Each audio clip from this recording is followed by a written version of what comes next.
ndabaza murinzi we mbese ijoro rigeze nabimenye.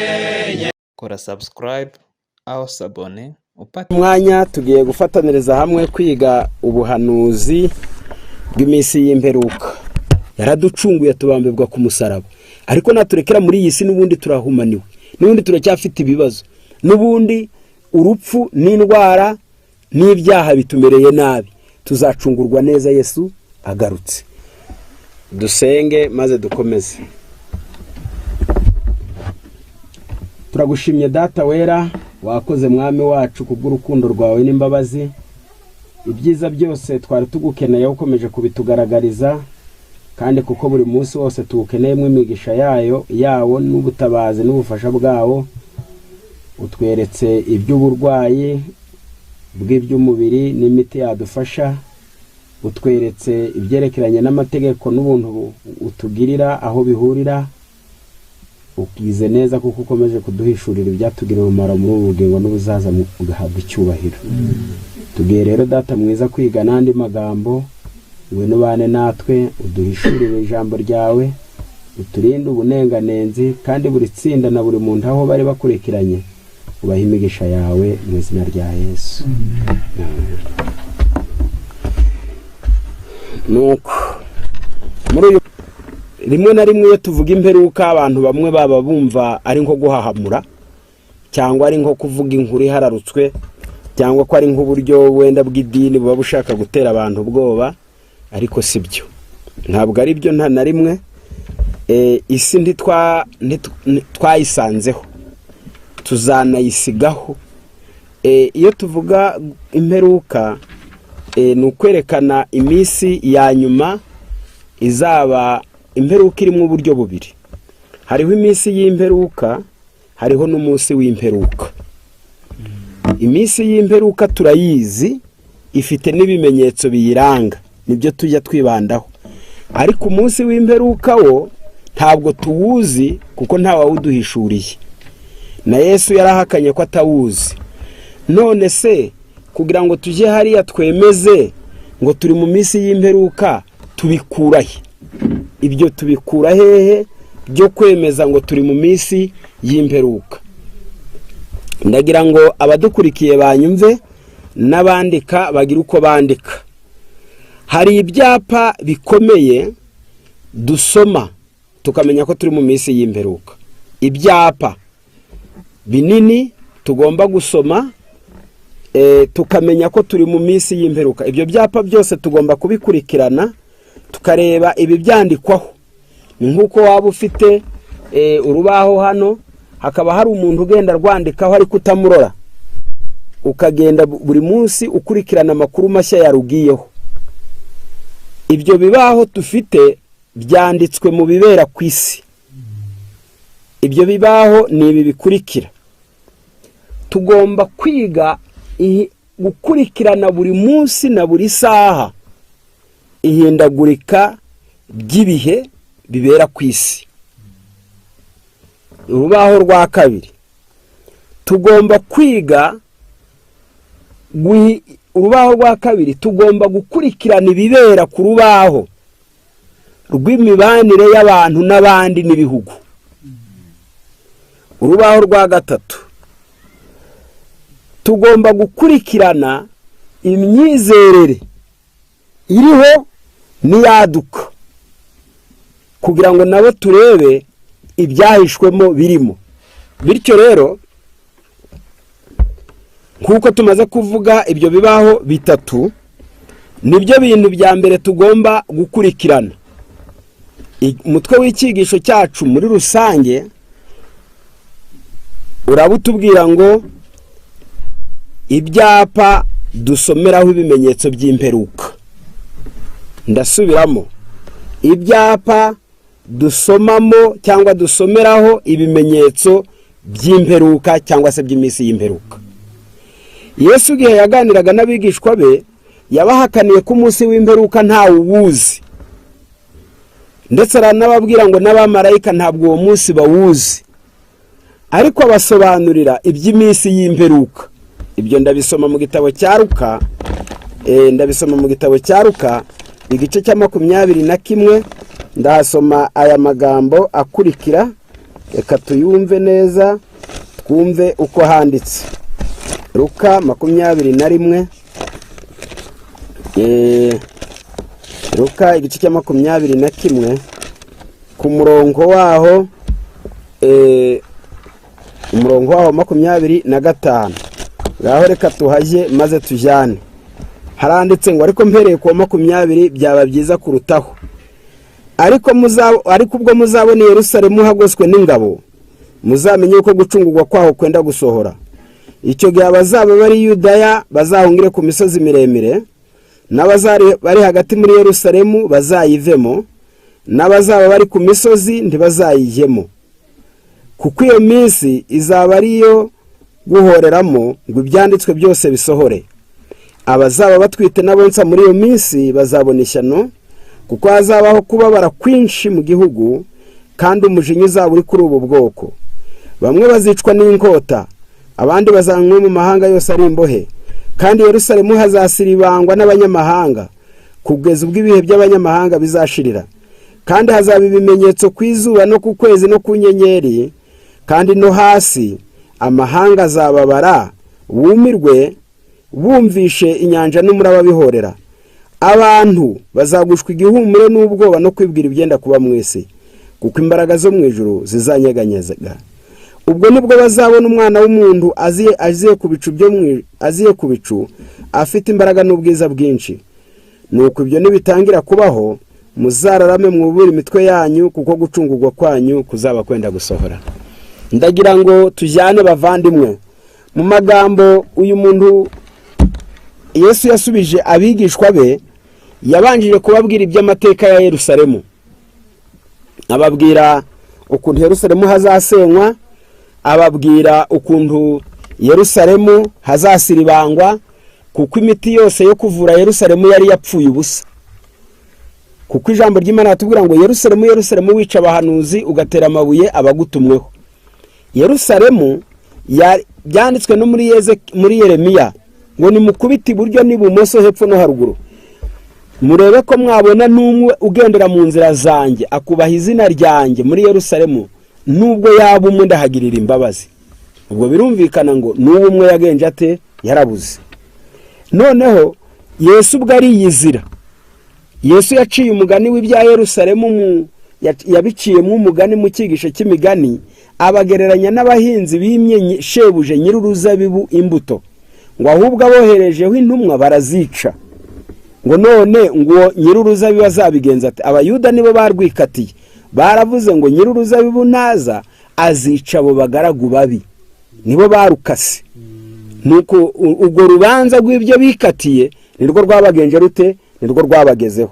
Iyo Yesu yavugaga amateka y'isi no kurimbuka kw'isi, ahita agarura ipica y'ibyabaye kuri Isirayeli yo mu gihe cye, kugira ngo abo mu gihe cyacu nabo bongere bayigireho.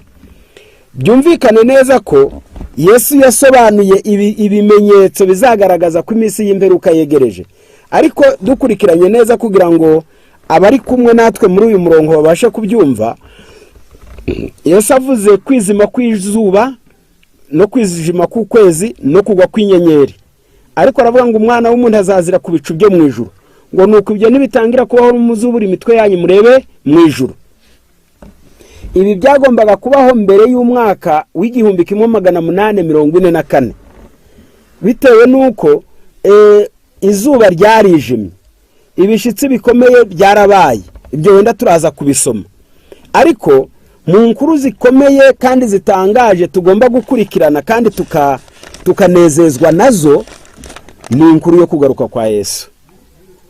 Ntabwo dukwiye kwiga ibimenyetso byo kurangira kw'isi k'abantu bafite agahinda, kumva kw'isi igiye gushira, tukarimbuka tugapfa tugatyaka tugashira. Ntabwo ari wo mugambi.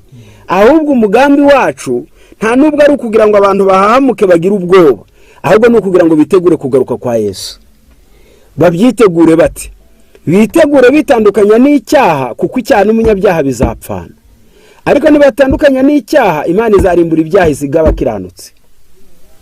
ndagira ngo turi kumvikana neza. Bityo rero niyo mpamvu inkuru yo kugaruka kwa Yesu nta kuntu twashobora kuyivuga kandi ngo twerekane ko ari bugufi tutabyomatanije n'ibimenyetso we yatanze bitari ibihimbano.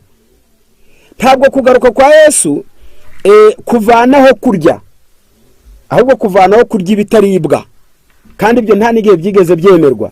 Kugaruka kwa Yesu ndi kuvanaho guhinga. Reka mbisome mwumve. Niyo mpamvu abantu bamwe iyo tugeze kuri ibi bintu, Satani afite ubucakura bwinshi.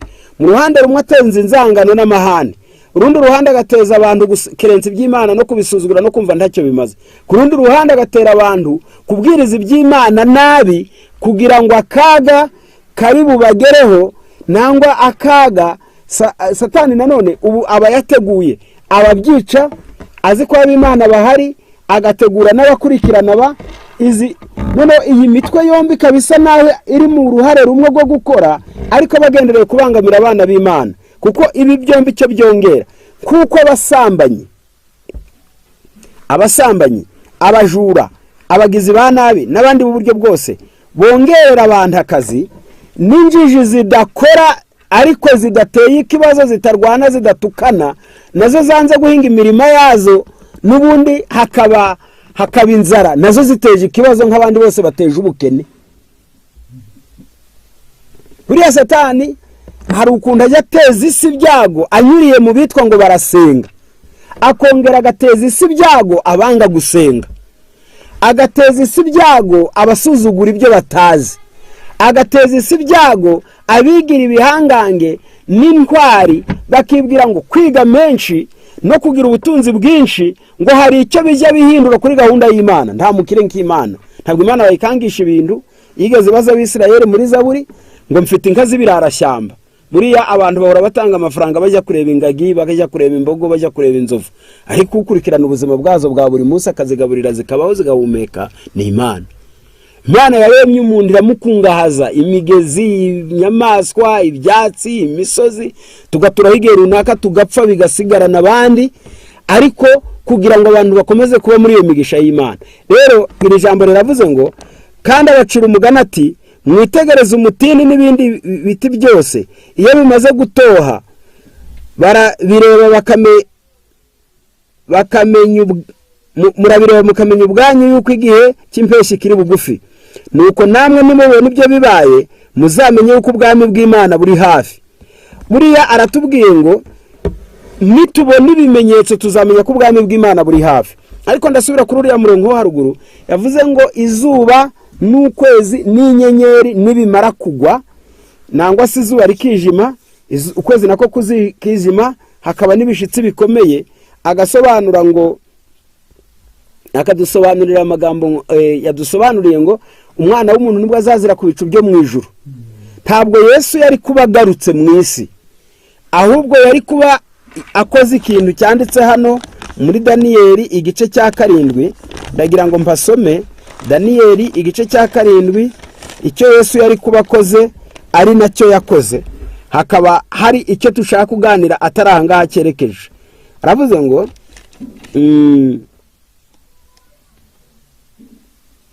murongo wa 13, hanyuma njitegereza ibyo neretswe n'injoro, mbona haje usa n'umwana w'umuntu aziye ku bicu byo mu ijuru, azumujye umwe, asanga umukuru nyiribihe byose bamumugeza imbere, nuko ahabwa ubutware n'icyubahiro n'ubwami, kugira ngo abantu b'amoko yose n'indimi zitari zimwe bajye bamukorera. Ubutware bwe ni ubutware bw'iteka ryose butazashira, kandi ubwami bwe ni ubwami butazakurwaho. Iri jambo riravuze ngo akitegereza mu byo yeretswe n'injoro, haje usa n'umwana w'umuntu aziye ku bicu byo mu ijuru, azumujye umwe, asanga umukuru nyiribihe byose amugera imbere. Naho ibyahishuwe igice cya mbere umurongo wa 7, ibyo nshaka gutandukaniriza abadukurikiye muri uyu mwanya ni ibi. Ibyahishuwe igice cya mbere umurongo wa 7 haranditse ngo dore arazana n'ibicu, kandi amaso yose azamureba, ndetse n'abamucumise nabo bazamureba, kandi amoko yose yo mu isi azamuborogera. Nanone amen.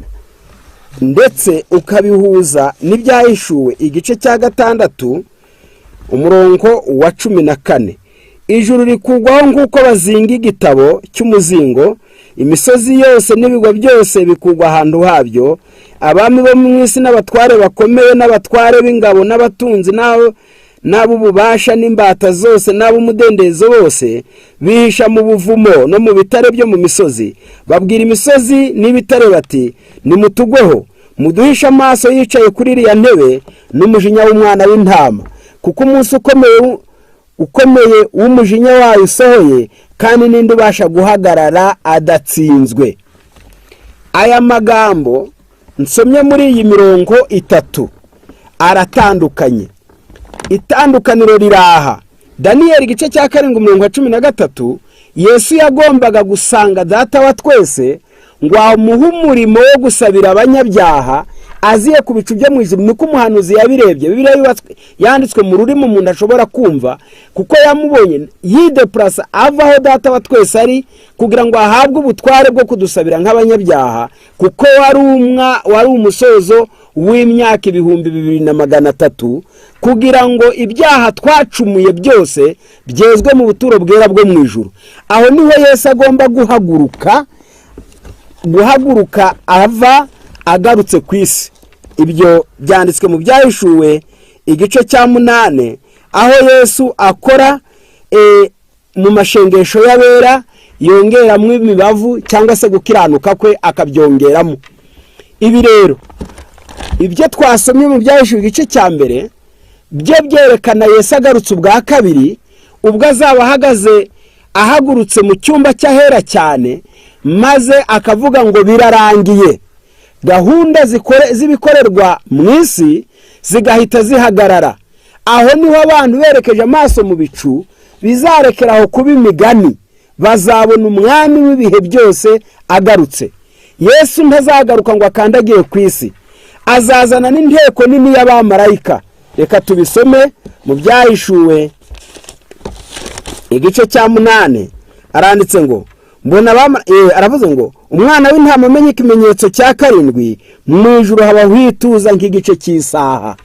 Iki gice cy'isaha gituza ryabaye mu ijuru nuko abamarayika na Yesu bari bamanutse kuza gushyikira abera b'Imana bari ku isi. Icyo ngira ngo nsobanure hano, nta Yesu byanze bikunze, ubyemere ureke kubyemera, ubikunde ureke kubikunda, azagaruka vizorema umuntu wese amugenza ate amurebe. Mu byasho aratubwiye ngo buri jisho rizamureba, buri moko yose azamureba, buri rurimi ruzamureba, kandi buri bwoko buzataka mu rurimi rwabwo niba batiteguye kugaruka ku mwami wacu. Iyo turi kwiga ibimenyetso, ni inkuru zivuga ibigomba kuzabanziriza uwo munsi. Ntabwo ari bya bindi abantu bavugaga ngo mu 2000 ngo isi zarangira, ngo bumve ngo nuko za computer zizahagarara. Ntabwo ari bya bindi byo kubona ngo ibiza biri kuba ngo maze ngo dutekereze ngo hari umunsi amazi azuzura ku isi tukongera tukarigita. Oya, abantu bamwe bazapfa, abandi basigare. Intambara zizabaho, amoko yicane, ibihugu birasane, izuba rive cyane, inzara yica abantu, yangiriza amatungo n'ibintu, ariko n'ubundi ababaho bazakomeza babeho. Nta kintu gihari, nta gihugu kiriho kizasibanganya ikindi. Nubwo mbere yuko Yesu agaruka hari udusozi tuzatenguka abaturage be kongera kutubona, hari ibigwa bizarigita mu nyanja giye kongera kubaho, hari imidugudu izasenyuka isenywe n'ibishitsi, ariko gahunda zo ku isi zizagenza zite? Zizakomeza. Rero twebwe icyo tuba tugendereye twiga ibi bimenyetso, ibyapa dusoma kw'ibimenyetso by'iminsi y'imperuka, impamvu tuba dushaka kubyiga dutyo ni ukugira ngo abantu bareke kwishingikiriza kuri bagenzi babo. Utekereza ko akomeye kurusha abandi bose ku isi, urubanza rudutegereje rurasa. Kuko twavutse kimwe kandi umunsi umwe twese tukazapfa tukaba tutakiriho, ni ku rubanza rudutegereje rusa. Nubona umuntu waramye. Hari igihe bajya bavuga ukumva baravuze ngo harabonetse ngo umukecuru nguramye ngo imyaka 100 na, ukumva baravuze ngo habonetse umusaza uramye ngo hejuru y'imyaka 100 na, ukumva ngo habonetse ngo ibisigazwa ngo by'inyubako ngo zo mu myaka iyi niyi. Ubwo dutangazwa n'umuntu uramye imyaka 100, tukaba tujya twishima iyo tubonye ibisigazwa bikajyanwa muri laboratoire. Ubwo biravuze ngo tuzi ko hari ibindi byatambutse mbere y'icyo gihe, kandi n'uwo abantu bavuga ngo amaze imyaka 100 nta gihugu na kimwe cyamutora ngo akibere perezida. Ntacyo. Nta gihugu na kimwe cyamufata ngo abe perezida w'urukiko, ngo babere umucamanza bafashe. Kandi urumva ubwo yararamye yari afite byinshi yakamariye abantu byo kubabwira ati nge nanyuze muri byinshi bana banjye nimwicare. Abo ku isi bose abantu bari hejuru y'imyaka 100 bakwicara imbere yabo, abo bakababera ba mwarimu. None se bamuhereza computer akamenya korahe, wamubwira ngo bamwe no hari igihe nigeze mbona umusaza mbona umukecuru bagiye baragenda barasaza kugeza ubwo umugabo n'umugore babatandukanije. Umusaza bamushyiririya, umukecuru bamushyiririya, buri umwe wese yiberaho abukwe. Umwe ntaje amenya kwaba wenyine n'undi ntamenye kwaba wenyine. Ese urumva kwitwa ngo umuntu araramye bimazike? Ubwo abantu bose bari kwisa, ari igihe uyuhura n'abasore bafite barangije za degree, bafite za diploma, bafite za PhD, maze kakaba gasengeneke ngo nanjye wize. Uretse nawe wize n'uwakuzanana n'uwakwigishije akamuzanana n'uwamwigishije, muri abantu nk'abandi, nta busobanuro bw'isi mufite. Nta wari uhari muri mwe ingemwe z'isi zishyigwaho, nta wari uhari ingemwe z'ibiti zishyigwaho ngo igiti cya mbere gitangire gupfupfunuka ku isi. Nta wuzi agasozi Imana yacukuyemwo ibumba ryo kubumbamwo abantu. Ako gasozi nta wuzi aho kagenje gate aho kari.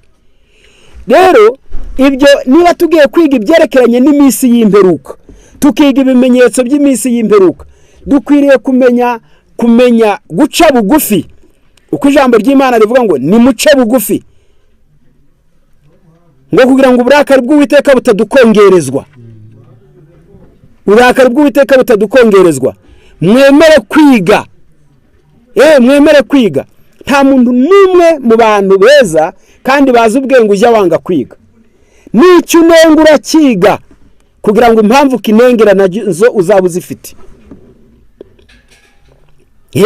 N'icyo unenga n'icyo utemera nacyo urakiga. Warangiza ukaba ufite impamvu zifatika zivuga ngo iki ndacyanze, iki ndagipinze, nagikoreye ubushakashatsi, nararebye nsanga kimeze gitya. Warangiza ukagikuramo.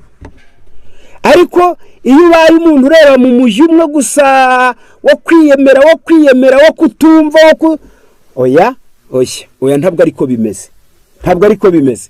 Ahubwo ugomba kwiga, kandi kwiga bizagufasha ibintu bibiri. Iby'ingenzi bizagufasha, ibitari iby'ingenzi bizagufasha gufasha abo bayobye nangwa babikora nabi kugira ngo nabo bavemo. Kubera ko igihe cyose uzabubana n'injiji, igihe cyose uzabubana n'abakene, igihe cyose uzabubana n'abirasi, igihe cyose uzabubana n'indahanwa, igihe cyose uzabubana n'abadakosorwa, igihe cyose uzabubana n'abantu batagirwa inama, n'ubundi uzaba ufite umuzigo. Nuzabuhara ari wowe utunganye gusa, abo bantu bazakuremerera kuruta kugukorera umucanga ngo wirigwane kandi urarane.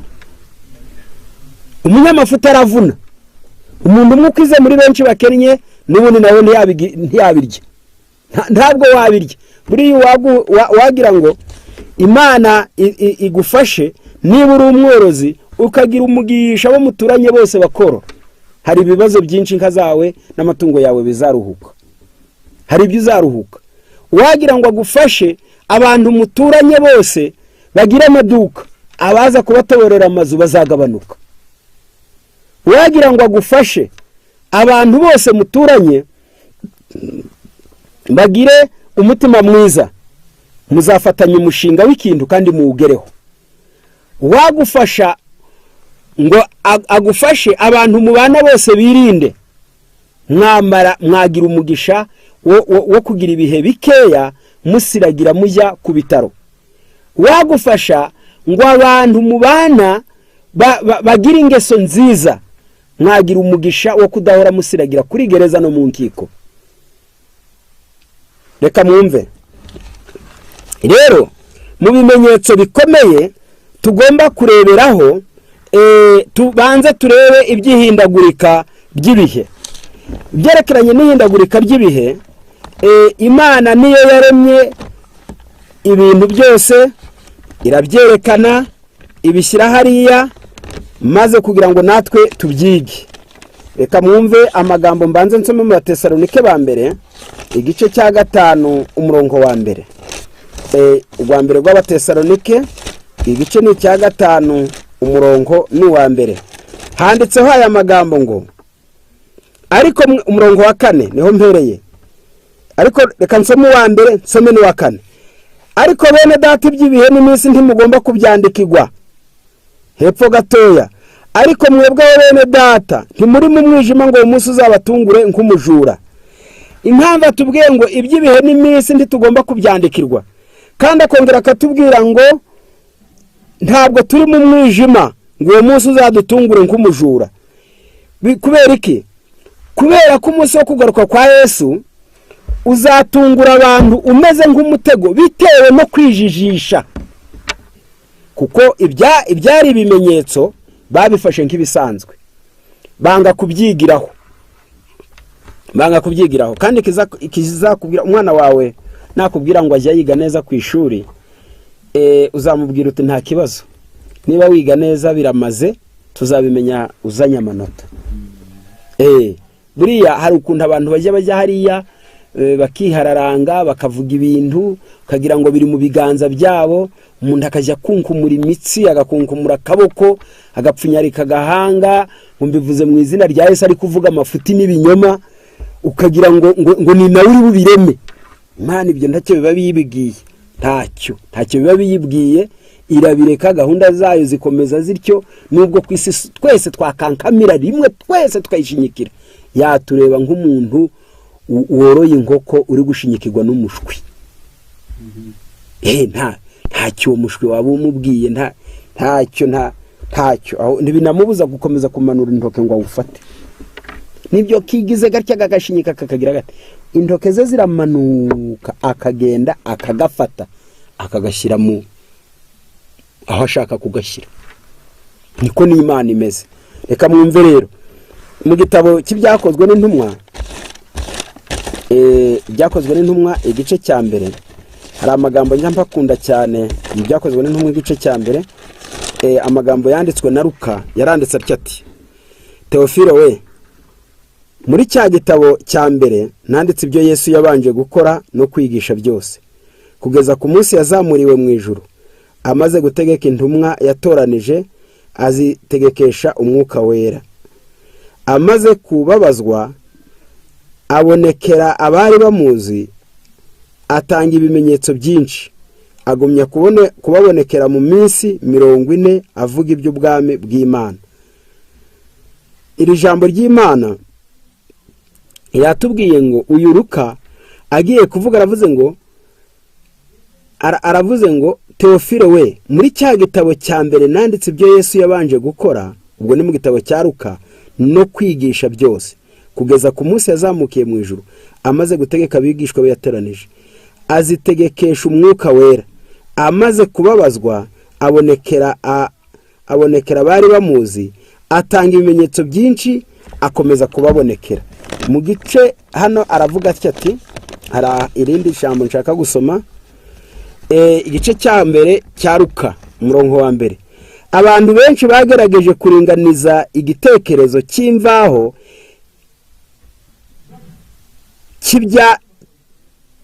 kibyemewe natwe rwose, nk'uko twabibwiwe n'abahereye mbere bigitangira babyibonera ubwabo, kandi bakaba ari abigisha b'ijambo ry'Imana.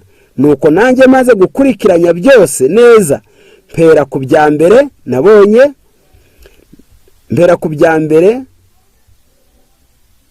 nabonye ko ari byiza kubikwandikira uko bikurikirana, wowe Teofilo mwiza rwose, kugira ngo umenye ibyo wigishijwe ko ari iby'ukuri.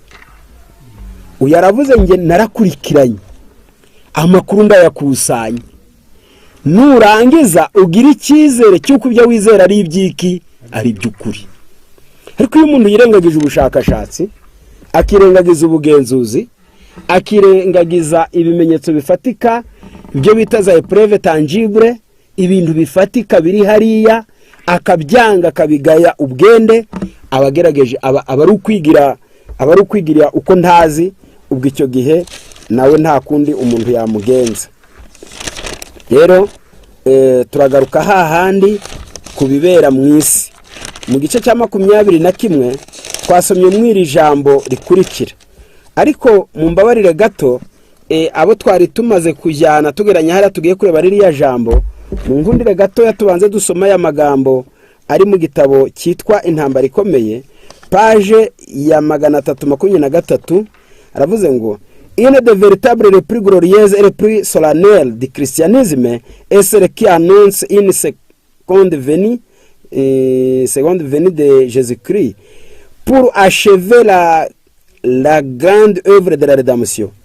aravuze ngo mu mibereho ya Gikristo myiza cyane, une de vérité plus glorieuse, kumwe mu kuri kandi guhebuje kandi gukomeye mu mibereho ya Gikristo, ni inkuru ivuga ibyo kugaruka kwa Yesu bwa kabiri, kugira ngo arangize umurimo we wo gucungura noneho burundu.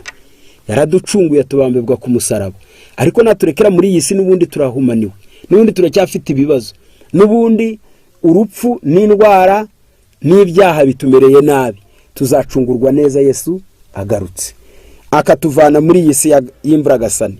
Pour les enfants de Dieu, Perlin séculaire de la vallée de l'ombre de la mort, ku bana b'Imana bari mu ruzerero rwo muri iki gikombe cy'igicucu cy'urupfu, la certitude que celui qui est la résurrection et la vie, ikintu ikibyiringiro byabo nuko hazabaho umuzuko n'ubugingo. Va venir pour les amener avec lui dans la maison du Père, agiye kugaruka ngo abajyane mu mazu yo kwa data y'abateguri.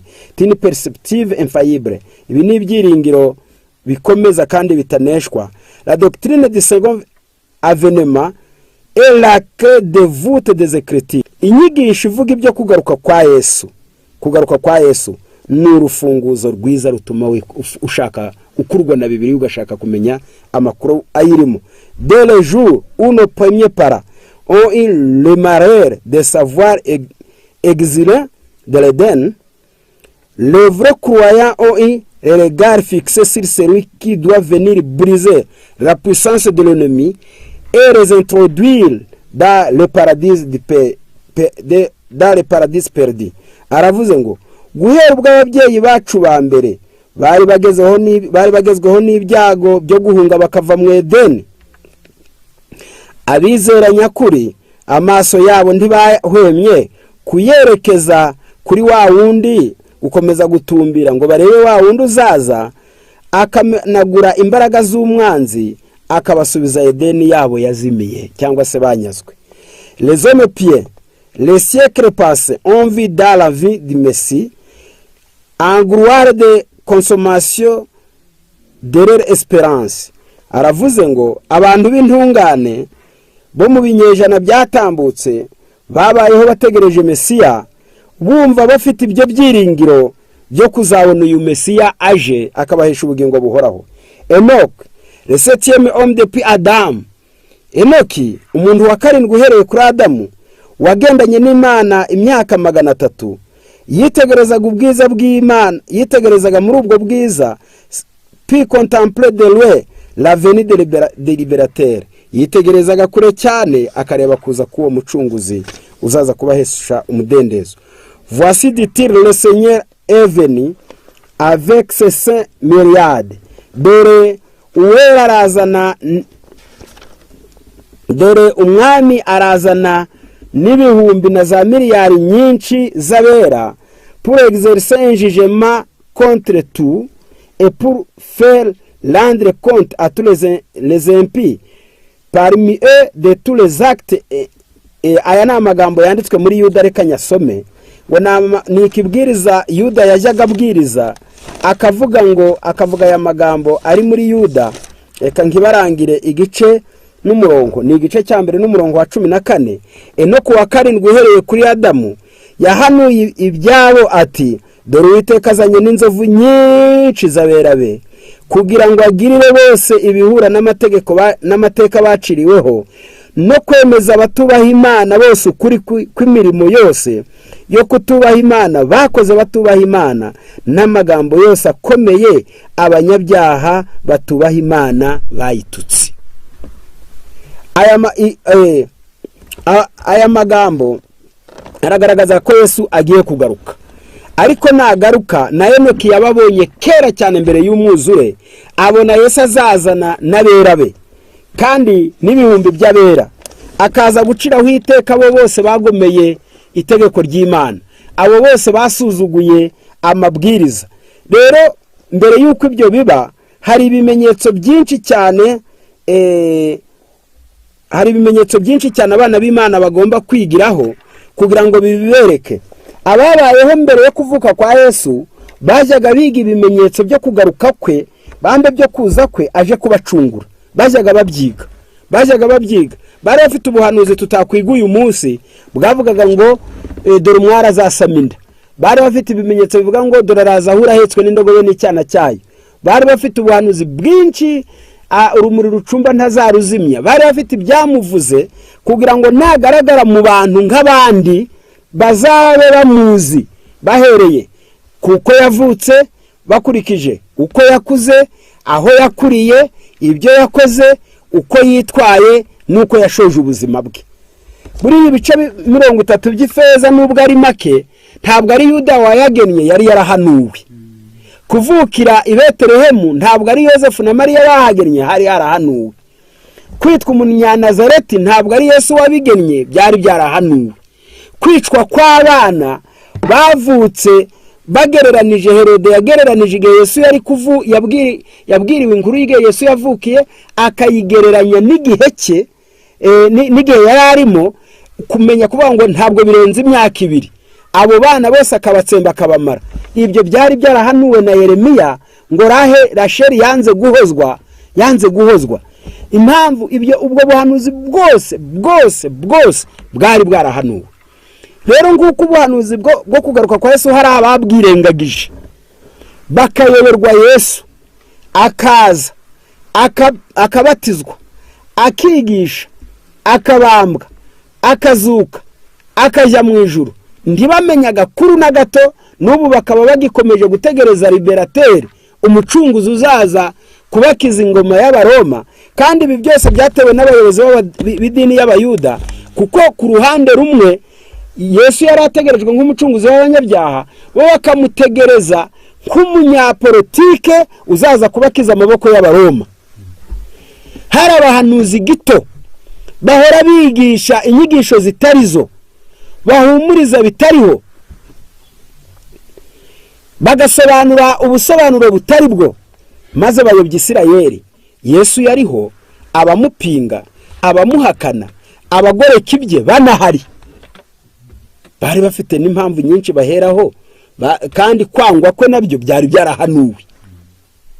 Yesaya 53 Uwiteka ninde witaye kubyo twumvise. Ayo magambo nayo yari yarahanuwe mbere yuko Yesu avuka. None se n'ubuhanuzi bwo kugaruka kwe rero niko nabwo bumeze.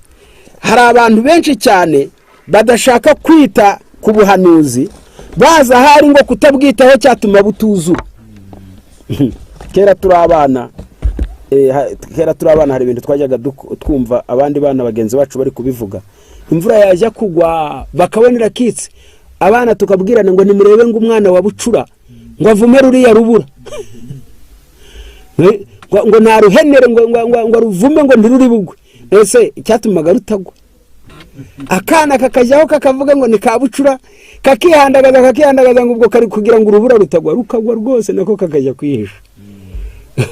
Ubwo rero niko n'abantu bameze, bajya bibwira ngo ubwo bari kugwanya iby'Imana ngo babipinze.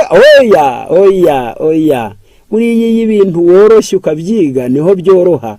naho kwikomeza ahubwo uravunagurika. Impamvu inshuro nyinshi abasore bagwa bakavunika, abasaza bikubita hasi ntibavunike, nuko umusaza nyerera kirundarunda. Iyo umusaza nyerera akagira atya amano aragenda, ntabwo mvuga wa musaza uriduka nk'ikinombori nangwa nkibuye, ni wa wundi umaze kugira mu zabukuru utangiye kugira impungenge, ahantu hari bumutimbe hasi aba yahabonye kare, agatangira kiyoroshya bikiri kare, yaje no kunyerera kuko yiyoroheje akamanuka yitonze. Muzarebe uko abagabo bagwa siko ababyeyi bagwa. Ababyeyi biziho ko ari abanyandege, yanyerera ahantu ukabona umubyeyi amanutse neza, umugabo waje ko nukabona araserebetse kubise nkiri araguye, yagwa hana kabambara yagwiriye akabambara akajya kugerayo yashize. Nuko yari ari kwiyumva mwigabo ryuko afite imbaraga. Uko kwihagarara kwe niko kubyara igufa gucika. Naho umubyeyi yaje kugukabona ari imanukiye neza, ukabona baramusetse ngo rege mu namwe ntimubwatarara, ariko ngo mwajya mugerageza no kwigwana. Kutigwana uko niko gutuma umugongo udacika, akoroha bigatuma abasha gutambuka n'ahantu habi neza. Ntabwo iri jambo riri hano riravuze ngo wifuzwaga ibihe byose 211, aravuze ngo de même que le message concernant la première venue de Christ annonce le royaume de sa grâce, le message relatif à son retour annonce le royaume de sa gloire. Nkuko ubutumwa bwo kuza kwa Yesu bwa mbere bwari ubutumwa bwavugaga ingoma y'ubuntu bwe, niko n'ubutumwa buvuga kugaruka kwe buvuga ingoma y'ubwiza bwe. Ce second message, tout comme le premier, est fondé sur les prophéties. Ubu butumwa bwa kabiri buvuga kugaruka kwa Yesu, kuko bwa mbere bwabaye bwose bushingiye ku buhanuzi. Sinzi ko twajyanye, kuko ubuhanuzi bwa mbere bambe ingoma ya Yesu ya mbere, royaume de grâce, ubwami bw'agakiza, ubwami bw'ubuntu bwo gucungura abantu. Kugira ngo iyo ngoma ya Kristo y'ubuntu bwe utamupinga aho yaravutse uyibemo, nuko wagombaga kwiga neza, ingoma y'ubuntu bwe. Ubuhanuzi bwabivuze uko azavuka, azitwa ndi, azamera ati, no mwipfa rye azabameze ati. Haranditse ngo abapfura imisatsi nabategeye iki? Nabategeye umusaya, arawutega. Ubwo hari n'ababayiroma babambaga bari kubica, ariko abanyamahane bakabafata ari benshi, ngo ntiyabumburiye akanwa nk'uko nta miceceka. Ubuhanuzi bwa Yesu bagombaga kubukurikirana kugeza ku munota wo kubambwa. Bagombaga gukurikirana bakamenya n'amafaranga yamugurishijwe icyo yaguze. Kandi koko barabifashe, ibiguzi Yuda bitaho, abatambyi barabifata bari bajya kugura kaburi ko guhambamo. Niko byari byaragenje bite, byarahanuwe. Niba ubuhanuzi bwo kugaruka bwo kuza kwa Yesu bwa mbere bwaratunguye abatiyariza ubuhanuzi bose, niko no kugaruka kwe bizatungura abatigiki ubuhanuzi. Bya bindi uje usanga abantu bavuga ngo tuzaryama rimwe, ngo usange ngo Yesu araje. Ukumva ngo abantu ngo bagiye ku musozi, ngo bagiye guhuriramo na Yesu, ngo bagiye mu ijuru. Ukumva abantu ngo baretse gukora, ngo bagiye mu ijuru. Ntibibaho ibyo ntibibaho. Uko no kwiga nabi no gusobanukirwa nabi ijambo ry'Imana. Dore uko ijambo ry'Imana ryaravuze ngo kuko mu minsi ya Nowa byari bimeze, bararyaga baranywaga. None se icyaha cyari mu kurya no mu kunywa nikiye? Ndacyo. Ahubwo ikirimo niki, ngo baryaga bakanywa bagashingirwa bagashingira, ngo batitaye ku Mana, naho icyaha kiri. Sinzi ko tujyaniranye. No mu ijuru tuzarya. No mu ijuru tuzarya. Rero ntaho bizigera bigera ngo kurya bibicyaha, ahubwo kurya bibicyaha iyo uriye ibikwangiriza, iyo uriye ibyica ubwongo bwawe, iyo uriye ibituma utumva, iyo uriye ibikangura ibyaha muri wowe, iyo uriye ibigukanguramo amahane, iyo uriye ibituma ubana nabi n'abandi, iyo uriye ibituma urwara kandi banabikwiyama ukanga kubivaho. Ibyo byose niko kurya nabi. Noneho twigarukire aho nari nshaka, hahandi navugaga. Mu byanditswe byera hatubwiye, reka mvuge bikeya kuko ntabwo ibi byose mbivugaho kandi byerekeranye n'ikibaho cy'imyizerere, ntabwo ndi kivugaho byinshi, ahubwo reka mbisome biriya navuze nari mbikuye hehe, biboneka hano. Yesu asohoka mu rusengero, akigenda abigishwa be baramusanga bashaka kumwereka imyubakire y'urusengero. Matayo 24:1 ngeze ku wa 2 arababwira ati, ntimurebe ibi byose, ndababwira ukuri yuko hatazasigara ibuye retse kurindi ritajugunywe hasi. Iri jambo ngo ntihazasigara ibuye rigeretse kurindi ritajugunywe hasi. Abayuda bari barubatse bakunda inyubako zabo kuruta Imana, maze Yesu ababwira ijambo byanze bikunze ryarababaje kandi ribamena imitima, ngo igihe Yerusalemu yagotwaga n'Abaroma ku ngoma bagoswe n'ingabo z'Abaroma zari ziyobowe n'uwitwa Titusi, Yerusalemu ngo yari nziza cyane kandi ngo mu mutima wa Titusi yashakaga kuyirengera.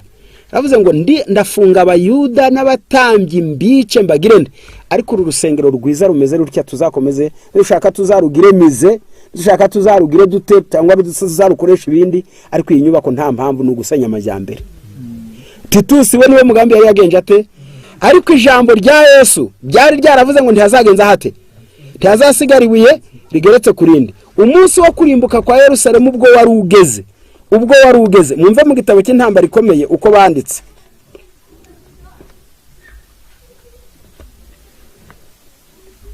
Aravuze ngo ku ipaje ya 36 nasomye hariho amagambo avuga ngo uko Abayuda barushagaho kwinangira niko ingo yibakananga barushagaho gutuma ibaboha.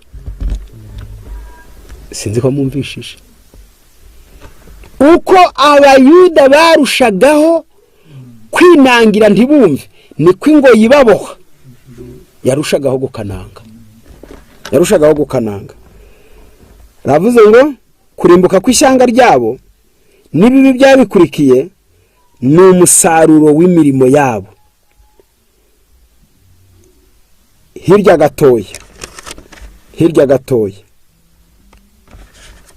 gato aravuga ati ku ipaje yaho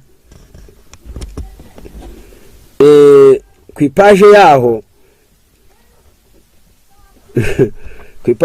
ya 32 na 33 ndahavuga makeya cyane kugira ngo nitambukire mwe muzasoma musome byinshi. Baravuze ngo Titusi yakoze ibishoboka byose ngo arebe ko yakiza ibyo bintu, ngo agiye kubona abona abasirikari babaye nk'abasazi, abasa n'abagezwemo. Titusi rempli de l'air à la vie des morceaux de cadavres qui encombraient le valet et étaient des autres en termes de mettre un terme à ces scènes abominables et d'épargner Jérusalem une partie de ces mots. Ngo Titusi yafashwe n'ubwoba ubwo yagiye kabona ibicagagure by'imirambo byuzuye mu kibaya. Yagize ubwoba cyane, yumva hari ukuntu yakwifuza ngo arebe ukuntu yakiza nibura umugabane umwe wa Yerusalemu, nubwo Yerusalemu yari muhagenewe kurimbuka. Yabonye abasirikari barenze itegeko rya Titusi, maze biroha muri urwo rugamba basenyagura Yerusalemu, bica abantu babasanga no mu rusengero barabica. Maze hano baravuga ngo igihe Titusi yaragerageje guhagarara imbere y'ingabo ngo arengere azibuze, ngo byari ngombwa ko ubuhanuzi Yesu yavuze ngo ntihazagenza hate. Aravuze ngo Titus n'avait pas réussi à apaiser la fureur de la teste. Ntabwo Titus yashoboye kugira ubushobozi bwo gucecekesha no gutuzisha uburakari bw'abasoda be. Yarabinaniwe cyane. Pénétra avec ses officiers dans l'intérieur de l'édifice sacré. Il fut merveilleux de sa splendeur. Yaragiye we n'abasirikari be ayoboye baba officier binjira mu rusengero muri iyo nzu yera, maze bakigeramo, maze umwe mu basirikari komere bitewe nuko mbese mbivuze nihuse, yaragiye ajyamo ariko umugambi wo kwari ukuhakiza umwe mu basirikari be yarekuye ikintu kimeze nk'urumuri, kuko ukuboko k'Uwiteka bwo gucira Uwiteka cya Yerusalemu ko ari kwageze, rwa rumuri rwabaye nk'ikibombe giteye ubwoba, urusengero rurafatwa, ahantu hararimbuka. Ubuhanuzi bwa Yesu buvuga ngo ntihazasigara ibuye rigeretse ku rindi buruzura. Ubuhanuzi bwo kugaruka k'umwami wacu tugomba kubukurikirana neza. Ubwo abigishwa be bari bicaye ku musozi, bagerageje kumubaza ibimenyetso n'ibitangaza bizaranga kugaruka kwe, maze we ahera ku madini, kuko yari azi ko ubuhanuzi bwo kugaruka kwa Yesu amadini azabwivangamo, aho we yavuze ngo abantu batinye amadini, akavuga ngo nibicarane umutekano. Ku murongo wa 5 niho hagaragaza ikibazo kiremereye cyane, kuko yasanze ko bazayobya abantu kandi bakababuza umutekano, bakabigisha kugirira umutekano aho utari, ababwira kumva intambara, ababwira kumva ko ishyanga rizagwana n'irindi, hazaboneka umutekano muke ahazengurutse abantu, maze isi izasa n'igenderewe n'umujinya n'ibyago nk'ibyabayeho mu gihe cy'irimbuka rya Yerusalemu. Reka mwumve uko isi izaba imeze. Aranditse ngo wifuzwaga ibihe byose 636, aravuze ngo le monde plein de débauche et de plaisir impie et endormi dans une sécurité charnelle. Isi yuzuye ubusambanyi n'ibyifuzo bibi n'ibinezeza bibi, yiryamiye mu mutekano wa kamere. Ntabwo ari umutekano utewe n'ibindi. Hari igihe igihugu kigira umutekano ariko hari n'ingabo ziwurinda, sibyo? N'abayobozi bajya babwira abantu bati nimuhumure, bakusaho irindi jambo ngo ingabo zanyu zibabereye iki maso. None se uri ubwira abantu bakomeje kuba mu byaha yababwira ngo nibagira umutekano batari kwihana? Bawugira bati hepfo aravuze ngo les hommes renvoient bien la venue du Seigneur. Abantu bakomeje kwigizayo cyane umunsi wo kugaruka kwa Yesu. Sérieux les avertissements, ubabwira iby'umuburo bagaseka urumenesha, aravuze ngo na firme avec insolence que tout demeure comme depuis le commencement. Bakavugana agasuzuguro ngo byose bizahora uko byagenje bite, ko byahoze uhereye mu irema. Kuko je twinejeje n'uyu munsi turinezeza kurushaho. Nous arrivons de plus en plus au plaisir. Niba ejo twarinejeje gato, ejo turinezeza turusheho. Ntabwo abantu biteguye kumva. Ariko Yesu aravuga ngo dore ndaza nk'umujura. Ntabwo kuza nk'umujura ari kuzana ubwoba. Bamwe hari igihe byumva abantu batazi ibyo bari kuvuga, akavuga ngo ariko Yesu nawe ngo yavuye mu isi ngo ntazi ibyo bamukoreye, ngo nkuba kahagera bakongera ko amazi ajaza mukabura icyo mukora se Yesu aje mwakora iki? Amazi buzi kwaza agatemba kikusanya avuye hejuru y'amazi twubatse, titujya twirukanka tukagenda tukajya guhagarara kure ngo ataduhitana. Ninde mwana w'umuntu wari wagira ubushobozi bwo kugeza ubwo utekereza buriya ikibumbano cyabazwa cyagwana n'uwakibumbye? Ikibumbano, umva iri jambo ry'Imana uko rikomeza rivuga. Dore ndaza nk'umujura. Azaza nk'umujura te? Azaza nk'umujura atunguye abantu bose batigeze bamwitegura. Hari ibihe bijya bibaho umuntu akagira ngo wenda afite ukuntu yipanze, akagira ngo afite ukuntu azahangana n'ibibazo, akabona biramutunguye cyane iyo bije binyuranije nuko yabigenza gate, nuko yabitekerezaga. Wenda ndatanga urugero, hari igihe wahinga ngo mu by'ukuri uyu mwaka habaye inzara, ngiye guhinga ku buryo nta nzara izagaruka, ko kugahinga kandi imyaka ukayibona. Igihe wowe cyo wari witeguye guhangana na cyariki ari inzara, waje kubona ukabona urarwaye. Mutero wari witeguye icyo ntiwakigenza gute? Ntabwo wagipangaga. Impamvu bivuze ngo abisi bazatungurwa, ngo uwo musi uzabatungura nk'umutego. Mu Giswahili baravuga ngo mwivi anayenyatia. Kunyatia ni ugukandagira kugeza ubwo n'amashara n'inkotso n'ibishababa n'ibindi byatsi bivuga wabikandagira ntibikome. Yesu niko azagaruka. Reka nihute kugira ngo nze kugera aho tuza gusoreza. Yaravuze ngo kuba azaza nk'umujura, au moment même où le monde demande avec mépris. Igihe abantu bavuga n'agasuzuguro n'agasengeneke no kwikanga guke, ngo isezerano ryo kuza kwe riri he? Ngo le signe s'accomplisse. Igihe bavuga batyo nabo ubwabo ni ikimenyetso. Iyo uhuye n'abantu bakanywa inzoga bagahaga, bamwe ndi bajya batinya no kwita byeri nangwa mitsingi n'izindi nzoga ngo ni ibyahishuwe. Bakareba ikintu kibi cyangiriza abantu bakagihimba izina ryiza. Umurengwe. Nyamara abantu bo muri iyi minsi bari mu murengwe umeze nk'uwa Berushaza. Berushaza yari umwami w'ikigoryi cyane, niko nge njya mufata, ariko nta nukundi yari kubigenza kuko yari imperuka ye. Berushaza, ingabo z'Abamedi n'Abaperesi zaturutse mu burasirazuba ziza ziteye igihugu, maze aragenda yohereza ingabo zo kujya guhangana n'Abamedi n'Abaperesi. Umugi wa Babuloni wari ugoteshejwe inkuta, maze ukanyugwamo n'uruzi rwa Ufurati rugacamo rukazenguruka. Bibiliya iravuga muri Yeremiya ngo Babuloni yubatswe hejuru y'amaki y'amazi menshi, ariko ntabwo kari akadugudu gashije hejuru y'amazi, ntabwo ari byo. Ahubwo umuhanuzi icyo yabaga ari kuvuga nuko sekirite ya Babuloni yari y'ingabo, ariko n'amaki n'amazi n'ibihome n'inzugi z'ibyuma. Izi nzugi z'ibyuma, amazi azengurutse umurwa akagenda agaca mu murwa hagati akongera akitembera, ariko yabanje kuwuzenguruka.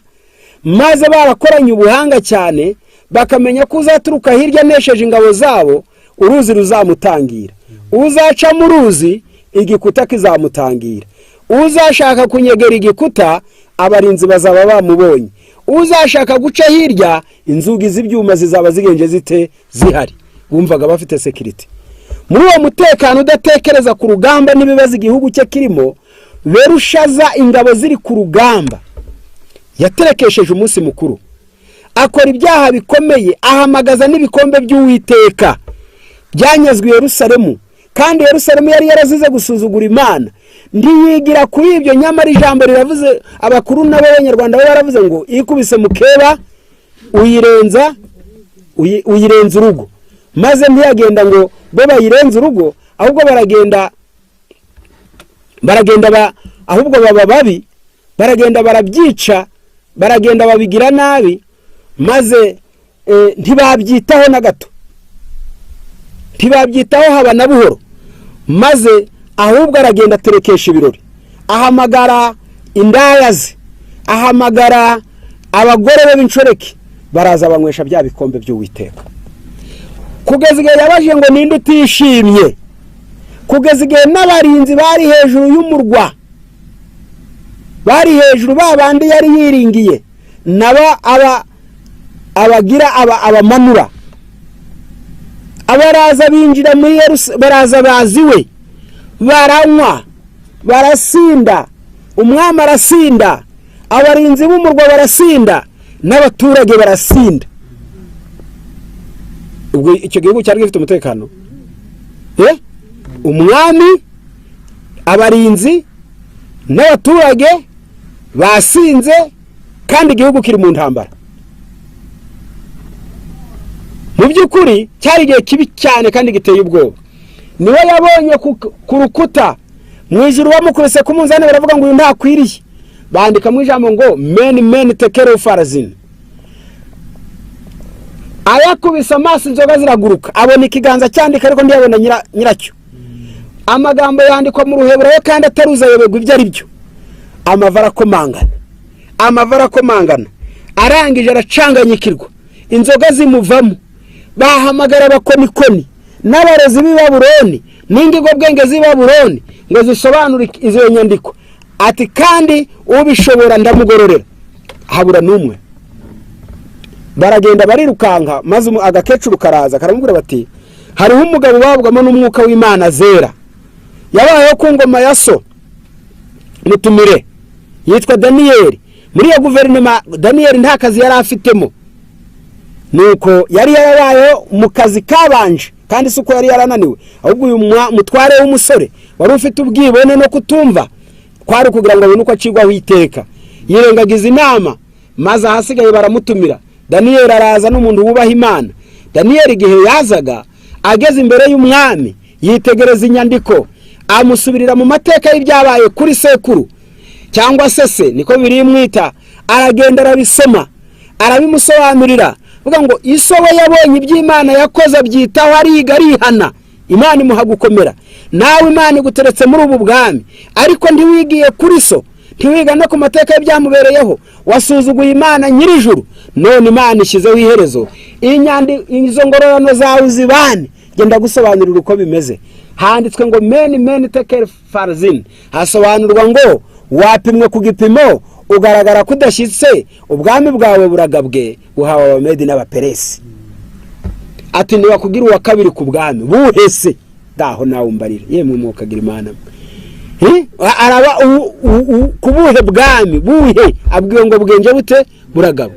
Daniyeli asohotse Babuloni, bambasohotse muri ofisi z'umwami, yagiye ahura n'ingabo z'Abamedi n'Abaperesi, zaragiye ziyobya umugezi, ziragenda zicaho umugezi wanyuraga, ziragenda inzugi z'ibyuma zari zirangaye, abarinzi ntabahari, igihugu kitagira umutekano, abakirimo bose basinze. Daniyeli wari umwuka w'Imana nta na kimwe yabaye, uburinzi bw'Imana bwaramurinze, ariko abandi bose iryo joro abi Babuloni bashiriye rimwe.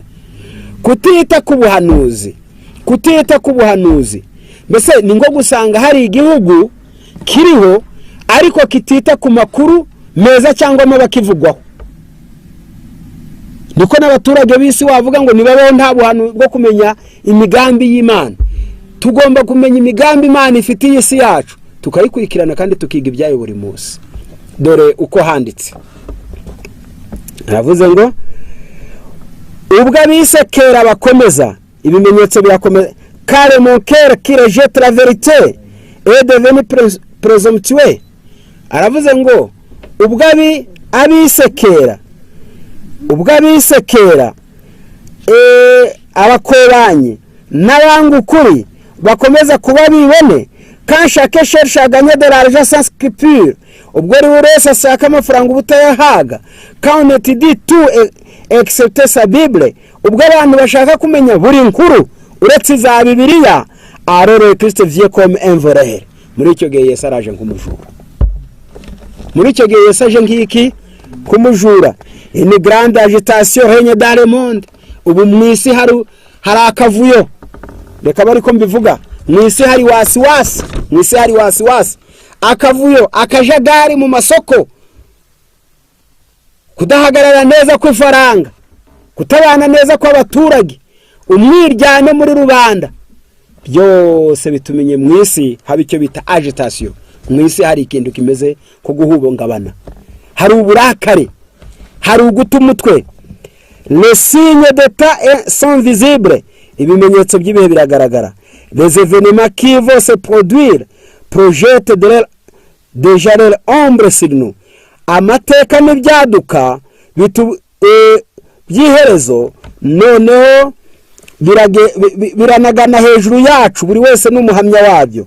L'esprit de Dieu se retire de la terre et les calamités succèdent aux calamités sur terre et sur mer. Aravuze ngo umwuka w'Imana aragenda ava ku isi, amahano arasimburana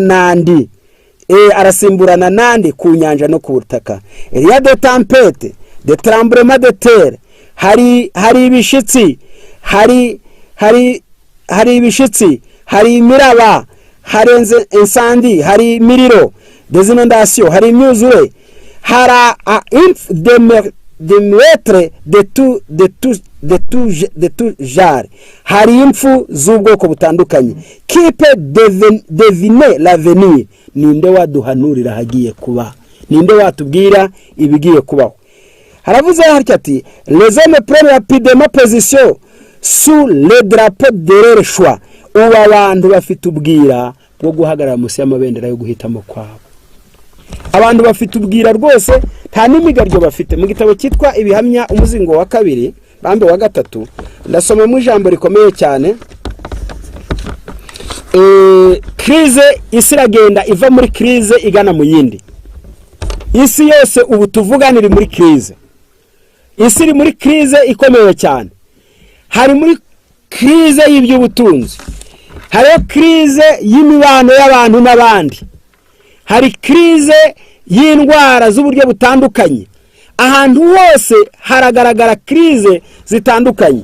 Ubu turi mu cyo bita krize finale, ariko abantu bazi ko ni krize commerciale, hari bakavuga ngo ni krize z'ubu mu by'ubucuruzi, ni krize ziki, ariko kwisi yose hari ubukene, hari krize mondiale.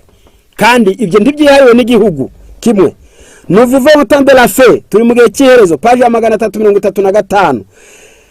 La succession rapide des signes d'état proclame l'imminence de la venue du Seigneur.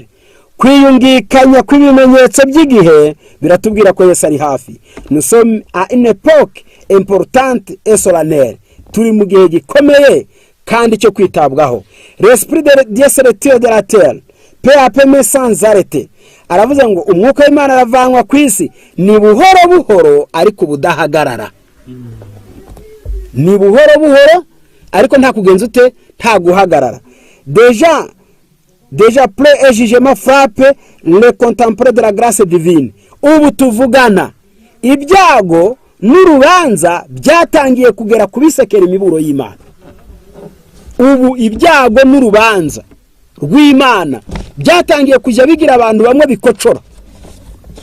Kagenda bigakocora ahantu hamwe runaka, abantu bagakanura amaso mu kanya gato bikongera bigatuza. Imana ikabibaretse mwo gatoya, tereka ndebe ko mwibaza. Ariko bigendereye iki? Nukwerekana ko gahunda z'ibibera ku isi bitashoboye kuyoborwa n'abana b'abantu bwabo. Umva uko babivuze. Hari ibyo dushoboye kurinda, hari n'ibyo dushoboye guhagarika, ariko hari ibirenze ubushobozi bw'inyoko muntu. Mwumve. Calamité sur terre et sur mer, instabilité d'état social. Dore bigaragaza ko icyapa tugomba kujya dusoma kandi twitonze. Amahano ari kubera ku inyanja no ku butaka. Izuba rikava rikarenga, ibambe rigakabya rikarenza igihe ryagenewe. Imvura ikagwa ikazi kangiriza, abantu bari bayishaka yazi kabica. Bivuze iki? Instabilité de l'état social, kudatekana kwa rubanda. Ubu hari ibihugu byinshi, hari ibice byinshi, hari ibirere bitandukanye ku isi, hari icyo bita instabilité. Mbese nta mutekano uhari hagati y'abantu n'abandi. Umuntu araca ahantu abanje yihisha, inshuti y'umuntu yabaye umugina, igihuru n'ibindi. Hari instabilité.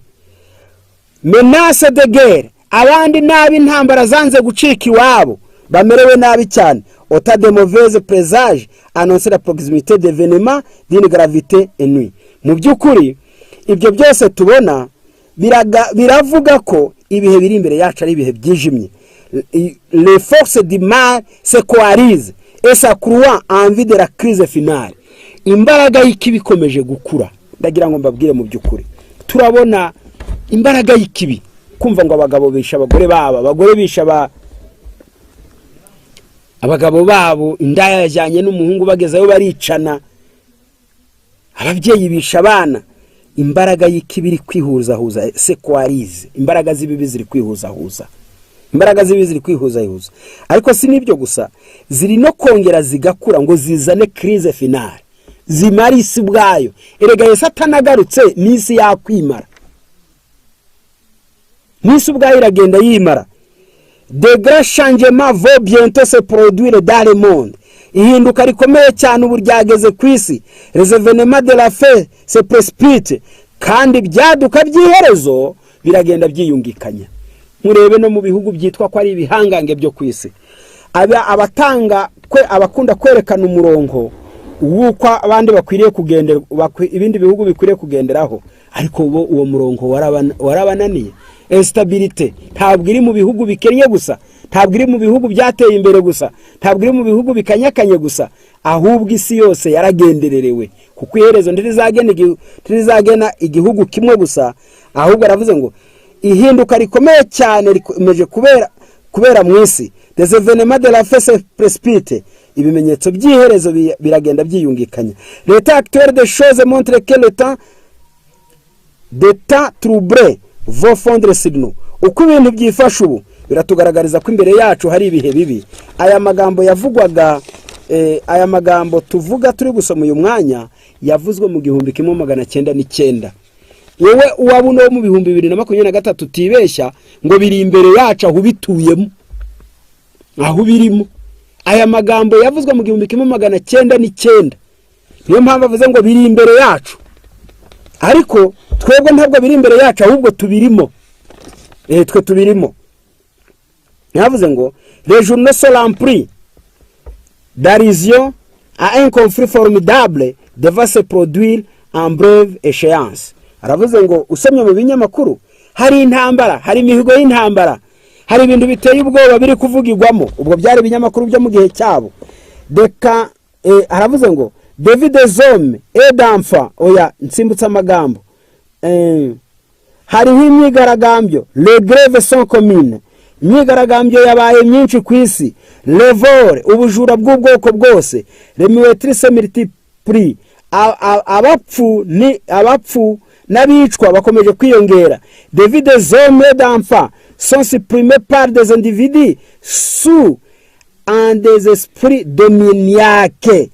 Ubugingo bw'abagabo bw'abantu n'ubw'abana cyangwa se bw'abagabo n'abana bukomeje kuvanwaho buziza abantu bayobowe n'imyuka y'abadayimoni. Ubu hari impfu n'ubwicanyi biteye ubwoba biri gutuma biyobowe n'imyuka y'abadayimoni. Ntabwo umuntu umwe wakumva ku isi ngo yisha abantu runaka batamututse, batatonganye nawe, batigeze babana nawe, bataturanye, nubwo n'abaturanye atari impamvu yo gutuma bagirirana nabi, ahubwo bagakundanye. Ariko kubona umuntu uhura n'abantu akagira n'urwo rwango guwo mwanya wo gushobora kubica, ntabahoye ubwoko, ntabahoye inzangano, ntabahoye inzigo, nta cyepfo cya ruguru ahereyeho arabisha, akumva umunezero wari ukwica abandi. Abantu bayobowe n'imyuka y'abadayimoni bazakomeza kwiyongera. Aravuze ngo la revis se vit et le mal prévaut sous toutes ses formes. Aravuze ngo ubugome buriho kandi kibi kirakomeza kwiyongera mu mashusho atandukanye. Satan a réussi à pervertir la justice. Ubu Satani yageze ku ntego yo gutuma ubutabera butumurongo, gukiranuka, guca mukuri. Ubu byataye umurongo. Sataresi a pervertir la justice. Satani ubu yatumye justice, ubutabera butumurongo. Urubanza hagati y'umubyeyi n'umwana rwataye umurongo. Urubanza hagati y'umuturage n'umutegetsi rwataye umurongo. Mbese uragenda wowe wari wize ngo niyo mbaraga igukurengera akaba ariyo mbaraga iguhitana. Wowe uzi ngo niuri bwambaza akavuga ati ahubwo se bimeze bite. Umuntu wamuhamagara ati inka yanjye yari iri kwerera, wabunguje amafaranga iri guhaka, nyabuna wenda nakarimo gato katarengeje 20,000 nangwa 10,000, wanguza nyuma y'ibyumweru 2 ko ndi bukwishyira ukagira Imana we. Tahubwo mbwira yiguze ngo nyigure. Mwingwi ati umugore wanjye ko akoze impanuka kabaguye mu nzira se, ntiwamfasha ukabunyerereje udufaranga ukabyara we, nkabona n'uburyo mugurira nagakoma hano mu bitaro. Atahubwo mbwira niba ya pariseri uri buyishyire ku isoko. Umutima w'imbabazi uragenda ushira, umutima w'urukundo uragenda uva mu bantu. Aravuze ngo ubutabera bwamaze guta umurongo et à remplir le cœur de désir de réaliser des gains illicites. Bitewe nuko gukiranuka byamaze kuva mu bantu, ubu imitima y'abantu nugushaka inyungu ziri mu buriganya. Ibyo ni ibimenyetso by'iminsi y'imperuka.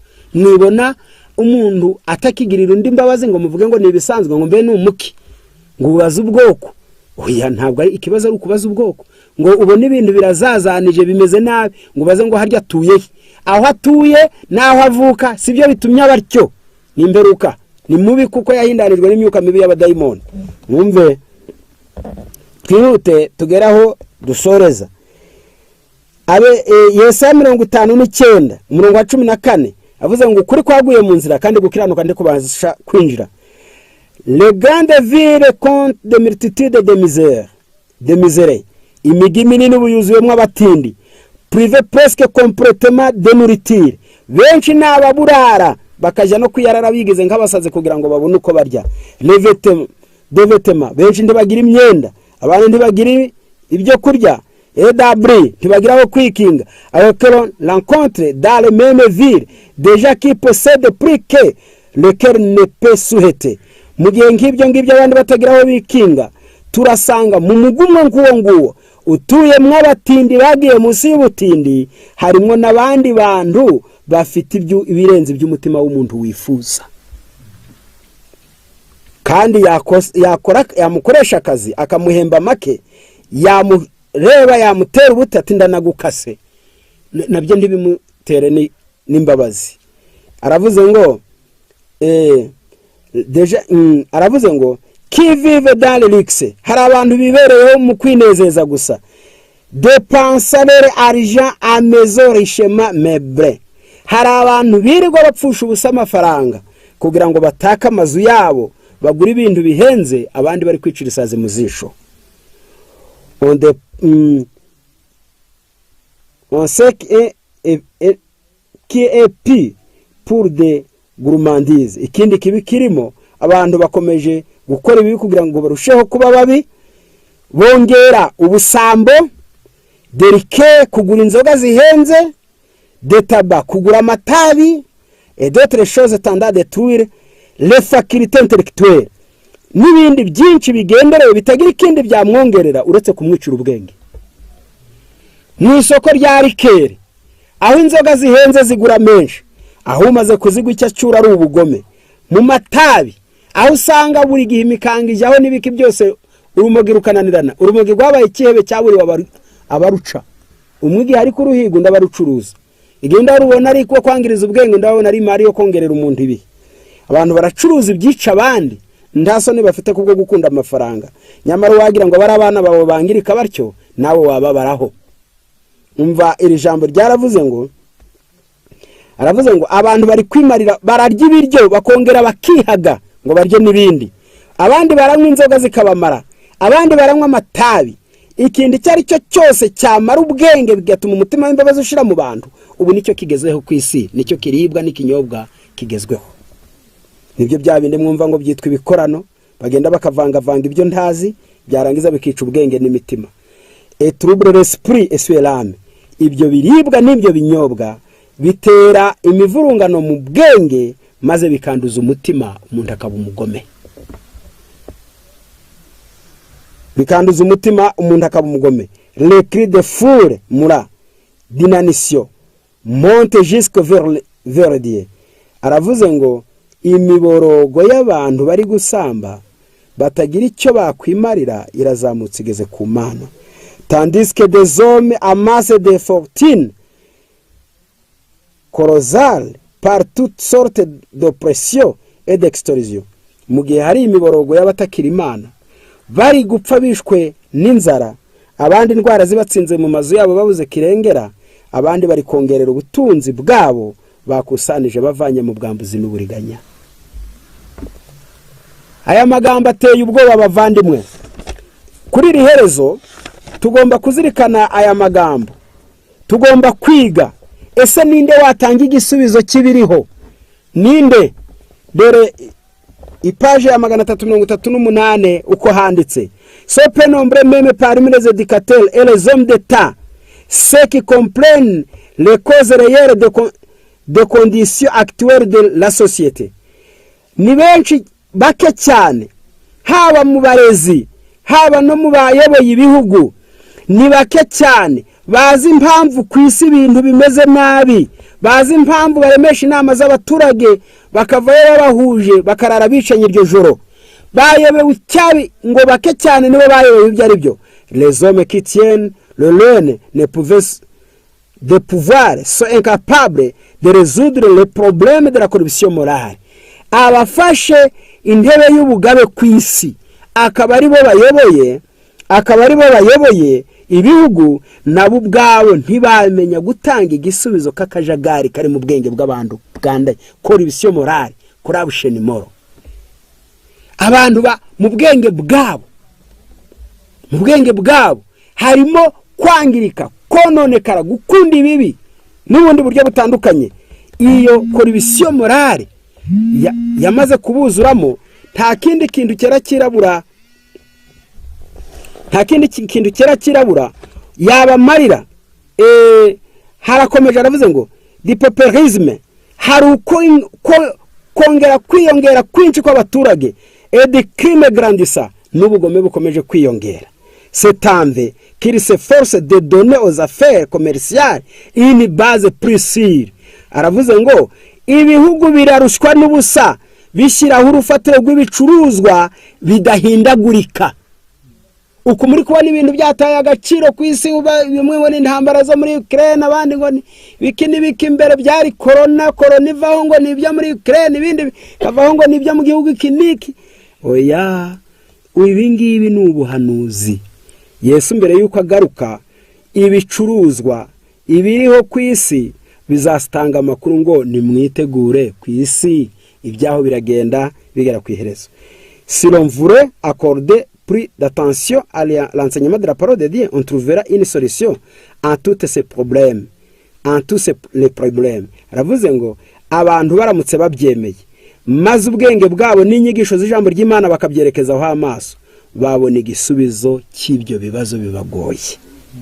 Bibagenje bite bibagoye. Amagambo aheruka turayasoma ku ipaji ya 342. Handitse hatya hati: Le Seigneur est sur le point d'abandonner la terre à sa triste sort. Umukiza ari hafi kurekera isi mu kangaratete kayo, kuko nayo yanze kumushakaho ubukiriro.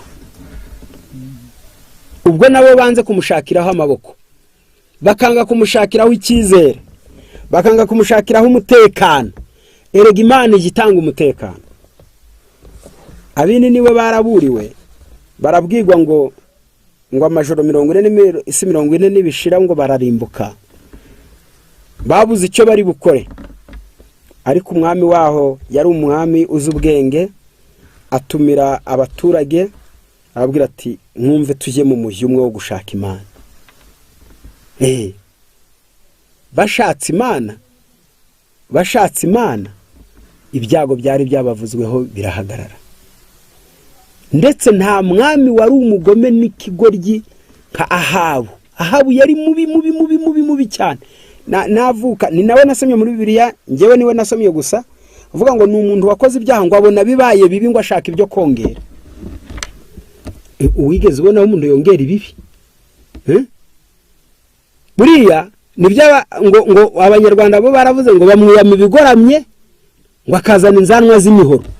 Buriya ntaba yumvishe, kandi niba yumvishije ameze nabi. None nubwo Ahabu yari mubi, ariko igihe Imana yari muteje Benihadadi, umwami w'Isiriya, ngo amutera mugwe nabi, yaririye Imana irongera ibwira Eliya ngo bamuhanuriye ibyago n'amakuba azategwa na Benihadadi, ngo ariko numvishije kurira kwa Ahabu ngo ibyo byago ntibizamugeraho, bizabaho ku ngoma y'abana be. Niba Imana yarumviye Ahabu, ikumvira ikihebe kimeze nka Ahabu, ikumvira umwicanyi nka Kayini, ubwo Imana yamubwiye ngo Kayini ngo bayikivume n'ubutaka bwanga n'ijuru ryanga n'ubutaka ntibuzakumereza n'imyaka. Ngo Mana ngo mpanye igihano kitakwihanganeho. Umva uwo muteta aho yakoze ibyaha, nuko Imana irongera itanga itegeko ngo uzica Kayini azabihanirwa 7. None se uri kugira ngo Imana hari icyo yayisabwa ikakimana? Umva iri jambo ravuze ngo bientôt on verra la mort et la destruction. Vuba cyane ni mu 1904 intambara ya mbere y'isi yari igiye kwaduka. Ati vuba cyane tugiye kubona impfu no kurimbuka n'ubugome n'intambara zirimo ubugome, aho abakire bagiye birata hejuru y'abakene, hagiye kuzaduka intambara ihanganishije abakire n'abakene rubure gica. Intambara ihanganishije abaki y'abakire n'abakene, abahungu b'abakene birema inteko be kubyorora babirye, amazi yirema inteko nayo yica ibindi, izuba rive ryange. Ceux qui ne joueront pas de la protection divine ne seront en sécurité nulle part. Abatarindiwe, abatazi icyo kurindwa n'Imana bivuze bazaburira amahoro impande zose. Abadafite ubyiringiro mu Mana bazaburira amahoro impande zose. Des hommes instruits utiliseront leur connaissance pour inventer les plus puissants engines de destruction qui sèmeront la mort et la désolation. Abagabo b'ibihangange bize bazakoresha ubwenge bwabo bw'ubuhanga kandi bukomeye cyane bwa gihanga, babukoreshe buzatuma mu isi hamwe na hamwe hahinduka ubutayu, ahandi haba impfuza kataraba. Muzasoma mu ntambara ikomeye ngo Satani azajya muri laboratoire, hamwe azakora imiti y'uburozi, ahandi azatera ikirere guhumana, ahandi azakora inzoga zirimo uburozi, ahandi azakora ibintu bitandukanye hirya no hino ku isi. Gufata ubugingo bwawe ukaburambika mu biganza by'umwana w'umuntu gusa nta mana ugira, ni nko kwifata ukijugunya mu muriro. Bientôt on verra des troubles graves surgir parmi les nations. Vuba aha bidatinze mu isi hazabamwe umuvurungano kandi uburimo. Des troubles qui ne cesseront de se produire jusqu'au retour de Jésus. Ni imivurungano izakomeza kugeza ubwo Yesu azagaragara ku bicu byo mu ijuru. Reka nsome aya magambo maze ariyo aheruka muyumve neza. Aravuze ngo abahanuzi n'abami page ya 542 yaravuze ngo aux heures finales d'état de grâce, alors que le sort de toute âme est le point d'être décidé pour toujours, le Seigneur entend que son église se réveille pour agir comme jamais auparavant. Muri iyi minsi ku iherezo ry'ubuntu bw'Imana, ubwo amahitamo ya buri mutima noneho arayanyuma, ibyo uri guhitamo niho uzaba byiteka ryose. Umukiza wacu ategereje ko itorero rye rikanguka kuruta ikindi gihe cyose.